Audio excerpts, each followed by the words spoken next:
নমস্কার, আবার চলে এসেছি একটা নতুন রেসিপি নিয়ে, মিষ্টি কুলের আচার।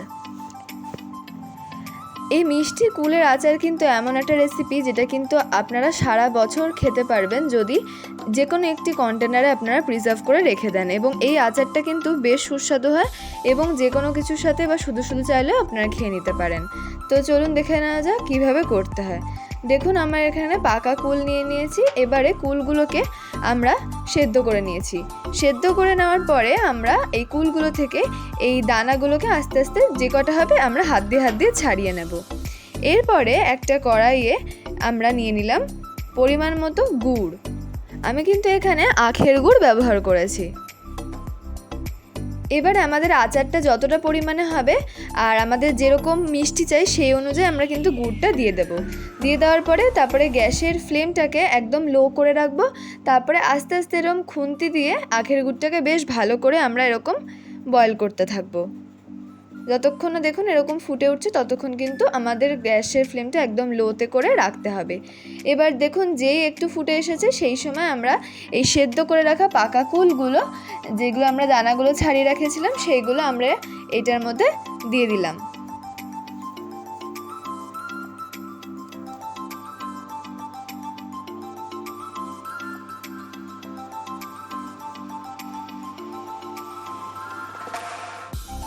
এরপরে আস্তে আস্তে করে আমরা এই গুড়টার সাথে পাকা কুলগুলো কিন্তু বেশ ভালো করে আমরা মিক্স করে নিচ্ছি, যাতে কুলের একদম ভিতর অবধি এই গুড়টা ঢুকে যায় এবং বেশ একটা সুন্দর মিষ্টি ফ্লেভার আসে। এরপরে দেখুন অনেকক্ষণ ফোটানোর পরে কিন্তু গুড়টা একদম পাতলা হয়ে এসেছে এবং দেখুন কালারটাও কিন্তু একদম বেশ লাল লাল হয়ে এসেছে। এবারে আমরা একটা এখানে মশলা তৈরি করে নেব। তার জন্য আমরা এখানে নিয়েছি শুকনো লঙ্কা, ধনে, জিরে আর মৌরি। এবারে আমরা ওই যে মশলাগুলো দেখালাম সেইটা কিন্তু আমরা একটা ফ্রাইং প্যানে জাস্ট এমনি নর্মাল একটু নাড়াচাড়া করে গুঁড়ো করে নেব। ওই জায়গাটা কিন্তু আমি দেখাতে একদম ভুলে গেছি, তার জন্য ক্ষমা প্রার্থী, তাই আমি আপনাদের মুখেই বলে দিলাম। এবারে দেখুন এইদিকে কিন্তু এই আমাদের এই কুলটা আর গুড়টা কিন্তু বেশ ভালো সুন্দর ফুটে উঠেছে। এই সময় কিন্তু আপনারা একটুখানি জাস্ট হাতে নিয়ে দেখবেন যে এরকম সুতো সুতো মতো হচ্ছে কিনা, মানে এই স্টিকি ব্যাপারটা আসলে তবেই কিন্তু আপনারা বুঝবেন যে আচারটা বেশ ভালো হয়েছে।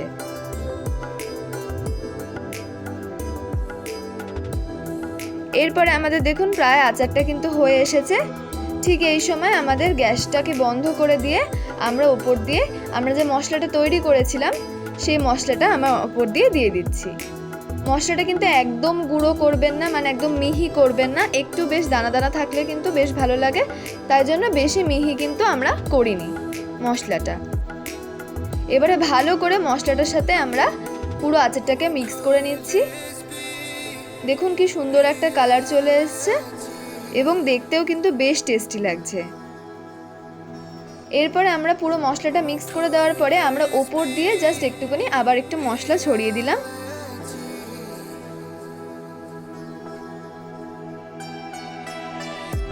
এবারে আমাদের গ্যাসটা কিন্তু অন করে দিতে হবে। দেখুন আবার কিন্তু আচারটা বেশ ভালো ফুটছে।